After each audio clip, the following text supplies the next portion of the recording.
Lots of saber rattling going on all over the world. Good morning, everyone. It's Monday, July 1st, 2024. My name is Sam Shalhoub, and it's time for your daily dispatch. So, first up, ABC News came out with an article over the weekend and said that the U.S. is sending USS Wasp assault ship and Marines to the Eastern Mediterranean. And that, we all know what's going on over there, and it looks like it's heating up even more. Saudi Arabia over the weekend urged its citizens to leave Lebanon immediately, and there have been multiple other countries requesting that whoever they have in Lebanon get out quickly. So, are we going to see something in the near future? Sure seems like it.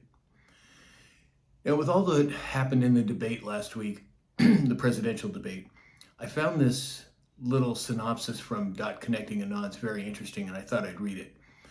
In 1919, President Woodrow Wilson was incapacitated by a stroke. Immediately thereafter, his wife Edith took control. Edith made decisions on his behalf and controlled access to her husband, thus effectively turning herself into a de facto president without anyone realizing. The entire episode was covered up. Sound familiar? It sure does to me, with what's going on with Biden and Dr. Jill. Anyway, I just thought that was an interesting anecdote, and I thought you might like to hear about that. Let me know what you guys think. We've had Boeing in the news for months now. Well, there was another flight over the weekend that suddenly dropped 26,000 feet, injuring 17 passengers in the latest Boeing incident. Now, 26,000 foot drop, that's horrific enough, but I find it interesting that 17 passengers were injured. Is this a controlled demolition of Boeing? Could very well be, but I thought the numbers, at the very least, were interesting. Senator Ted Cruz came out over the weekend and he said he believes Michelle Obama will be chosen to replace Joe Biden as the Democratic nominee. A lot of people have talked about this over the last year. Many people think that's the case.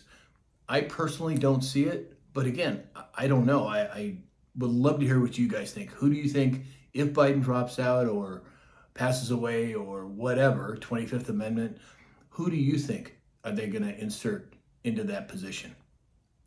Would love to hear your opinions. So U.S. military bases in Europe are on high alert amid terrorist threats. Now, the way that they segregate these alerts is the lowest is normal, no known enemy or threat. Then it goes Alpha, Bravo, Charlie. We are at the Charlie level now, and this is for offshore military bases.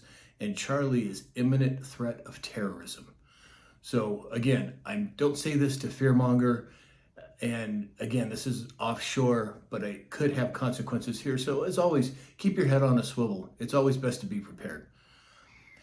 And then over the last year, not just here in America, but around the world, we've had so much talk about a conservative viewpoint in politics. It's happening here in the United States. It's happening all over the world. Well, France had their elections, and since their conservative parties have taken favor, it's turned into chaos. The far left in France is rampaging after the elections. We're talking about riots, cars being lit on fire, buildings, and so forth. And I wouldn't be surprised if something like that tried to happen here, kind of like the peaceful protests of 2020. Well, I believe that we have much more in place now that if something like that was to happen, that it would be dealt with swiftly. But again, this is just my opinion. Let me know what you guys think. I'm really curious to hear. So that's all we have for today. If you'd like to support this channel, go to samshalhoub.com, or you can go to MyPillow, enter the discount code SAM and get a discount on all your purchases. And in the meantime, I hope that you have a great week, and we'll talk again soon.